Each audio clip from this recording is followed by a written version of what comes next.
Playlist में हम क्या पढ़ने वाले हैं, कोण अर्धकों का समीकरण। Okay, equation of bisector of angles. ठीक है, equation of bisector of angles. ठीक है, कोण अर्धकों के समीकरण हम कैसे निकालते हैं, इस प्लेलिस्ट में हम इस चीज को पढ़ने वाले हैं। जैसे आप ध्यान दीजिए, ये दो लाइनें हैं, ये कोई दो लाइनें हैं, ये आपका L1 है और ये आपका L2 है ना। जो L1 है, जो L1 लाइन है, जो L1 लाइन है, L1 लाइन का इक्वेशन क्या है, a1x plus b1y plus c1 equal to 0। ये जो L2 लाइन है उसका equation a2x plus b2y plus c2 equal to क्या है, 0 ना। हमें क्या करना है, इनके कोण अर्धकों का, इनके कोण अर्धकों का क्या निकालना है, समीकरण। जो एंगल ये होगा, जितना एंगल ये होगा उतना ही एंगल ये भी होगा कि नहीं, बताएं आप। ये जितने डिग्री का एंगल होगा उतने डिग्री का ये भी एंगल होगा कि नहीं ना। तो यहाँ पे ध्यान समझिएगा।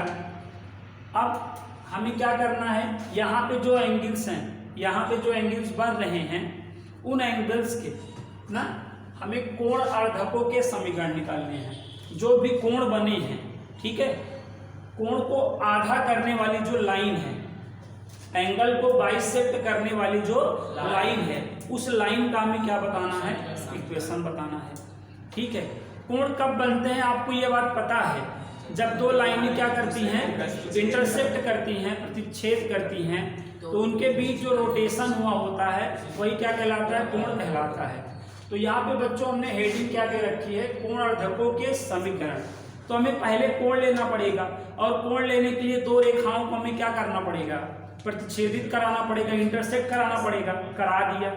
अब अपनी हेडिंग स्टार्ट होती है कि कोण अर्धकों की क्या बताओ भाई, आप समीकरण बताओ। तो दो कोण बनेंगे कि नहीं, जब दो लाइनें क्या करती हैं बच्चों, प्रतिच्छेदित करती हैं, इंटरसेक्ट करती हैं, तो हमेशा दो कोण बनेंगे ना, क्योंकि ये जितना डिग्री का होगा उतना ही अगला वाला भी उतना ही डिग्री को होगा, जितना ये होगा ऊपर वाला उतना ही नीचे वाला होगा। ये बात आप समझ ही रहे हैं। तो इन कोणों को अर्धित करने के लिए दो लाइनें होंगी कि नहीं भाई, एक लाइन ये है, एक लाइन ये है, समझ रहे हैं ना, ये L3 लाइन है। तो ये L3 लाइन क्या करी, इस कोण, इन कोणों को आधा की कि नहीं ना। तो क्या हेडिंग हमारी क्या है, उस पर आप फोकस करिए, कोण अर्धकों के समीकरण। अब ये जो कोण था, अब ये अर्धक हो गया कि नहीं, L3 की लाइन से। तो आपको L3 का इक्वेशन बताना है। क्या बताना है, L3 का, है ना, बोलिए। और अब देखिए, एक लाइन ये है, एक लाइन सपोज ऐसे है, तो ये अगले को क्या कर दी, अब इसको बाइसेक्ट कर दी कि नहीं, जो ऊपर नीचे एंगल था उसको बाइसेक्ट कर दी कि नहीं। तो ये L4, ठीक है। तो हमें किसका इक्वेशन निकालना है बताइए, L3 और L4, ठीक है। तो कोण अर्धकों के समीकरण कितने होंगे, दो होंगे कि नहीं भाई। दो लाइनें इंटरसेक्ट करेंगी तो चार कोण बने, मतलब दो तरह के कोण बनते हैं। आप सपोज करें, जो यहाँ बनेगा वही यहाँ बनेगा, जो ऊपर बनेगा वही नीचे बनेगा ना। तो उनको अर्धित करने के लिए, उनके एंगल को हाफ करने के लिए दो लाइनें बनेगी कि नहीं। एक लाइन ऐसे जाएगी तो इस एंगल को क्या कर देगी, बाइसेक्ट कर देगी, और एक ऐसे जाएगी, इसको बाइसेक्ट कर देगी। तो अर्धकों के समीकरण के लिए हमेशा दो रेखाओं के समीकरण निकलते हैं। इस बात को समझ गए, क्यों निकलते हैं, क्योंकि जब दो रेखाएं प्रतिच्छेद करती हैं तो दो कोण बनते हैं ना। एक इधर दो तरह के कोण बनेंगे, एक ये दोनों एक ही हो गया, वैसे बनेंगे तो चार, लेकिन ये दोनों सेम ही रहेंगे, ये दोनों सेम रहेंगे। तो इनको एक लाइन इनको बाइसेक्ट करने वाली होगी और एक लाइन इनको बाइसेक्ट करने वाली होगी। तो कभी भी आपको कोण अर्धकों का समीकरण निकालना है, कभी भी निकालना हो, तो हमेशा कितने समीकरण निकलेंगे, समझ गए, दो समीकरण निकलेंगे। क्या निकलेंगे, दो समीकरण। एक इस एंगल को बाइसेक्ट करने वाले का निकलेगा और एक इस एंगल को बाइसेक्ट करने वाले लाइन का इक्वेशन निकलेगा। अब हमें सपोज L3 का इक्वेशन निकालना है, किसका, L3 का इक्वेशन निकालना है। हमें L3 और L4 का इक्वेशन कब निकालना है बताओ, जब हमको L1 और L2 गिवन है, L1 देखो, ये L1 है तो ये भी L1 ही हुआ, ये L2 है तो ये भी L2 है। तो L2 और L1 का इक्वेशन हमें दिया है, तब L3 का इक्वेशन निकालना है। ठीक है, तो प्यारे बच्चों, हम लोग प्रीवियस क्लास में क्या सीख चुके हैं कि हमें जिस भी लाइन का इक्वेशन निकालना होता है, हम उस पर एक general point P x comma y मान लिया करते हैं। क्या? तो यहाँ पर हमें क्या करना है, एक general point P x comma y मान लेना है। हमें किसका इक्वेशन निकालना है? L3 का। तो हमें L3 के इक्वेशन के लिए क्या करेंगे, हम यहाँ पर एक general point P x comma y मान लेंगे। ठीक है, इस पॉइंट P से, इस पॉइंट P से ये जो L2 वाली लाइन है और ये जो L1 वाली लाइन है, दोनों पे क्या करेंगे, हम परपेंडिकुलर ड्रा कर देंगे ना। इसको हम पॉइंट M बोल दे रहे हैं और इसको पॉइंट हम N बोल दे रहे हैं। बताइए ये बात समझ में आई नहीं? तो आप हमें एक बात बताएं, यहाँ पे ये जो PM है, PN के इक्वल होगा कि नहीं? PM जो है PN के इक्वल होगा कि नहीं? अरे यार, यहाँ पे जो भी पॉइंट है, ये L3 लाइन इन दोनों को क्या कर रही है, बाइसेक्ट कर रही है ना, हाफ हाफ कर रही है ना। तो यहाँ से ये जितनी डिस्टेंस होगी, यहाँ से इसकी जितनी डिस्टेंस होगी, हमेशा क्या होगी? बराबर होगी, इक्वल होगी ना। बाइसेक्ट करने का यही तो मतलब है। एकदम बीचों बीच से गई है, तो इधर और उधर डिस्टेंस क्या होगी, जो परपेंडिकुलर डिस्टेंस होगी वो क्या होंगी, सेम होंगी। ठीक है, तो ये PM इक्वल टू PM। हमें ये L2 का इक्वेशन हमें पता है कि नहीं, बताओ? L2 का इक्वेशन हमको गिवन दैट है कि A2x plus B2y plus C2 equal to 0 है। और हमें L1 का भी इक्वेशन गिवन दैट है, क्या क्या A1x B1y plus C1 equal to 0 है ना। तो यहाँ पे PM और PN निकालने के लिए हमें क्या करना होगा, इस बात को आप बताएं तो जाने, बताएं। यहाँ पे हमें कौन सा फार्मूला लगाना है, PM और PN की वैल्यू निकालने के लिए हमें PM वाला फार्मूला लगाना है, सबसे शक्तिशाली वाला फार्मूला लगाना है, क्योंकि पॉइंट और लाइन गिवन है और ये ड्रॉन परपेंडिकुलर है ना। अगर हमें परपेंडिकुलर ना क्या हमने क्या हेडिंग पढ़ रखा है, एक बिंदु से एक रेखा पे डाले गए लंबकी ना distance of a point from a line वाला कॉन्सेप्ट यहाँ पर लगाना है। इस पॉइंट से इस लाइन पे डिस्टेंस है ना, ये इस पॉइंट से इस लाइन पे डिस्टेंस है, तो हम distance of a point from a line वाला कॉन्सेप्ट लगाएंगे। स्ट्रेट लाइन का सबसे पावरफुल वाला फार्मूला लगाएंगे, PM वाला फार्मूला लगाएंगे। याद करो, एक पॉइंट और एक लाइन गिवन होने पे PM का फार्मूला आपको मैंने बता रखा है ना। क्या बता रखा है, याद करो। PM बराबर मॉड के अंदर AX1 plus BY1 plus C upon क्या under root A square plus B square, ये बता रखा है कि नहीं?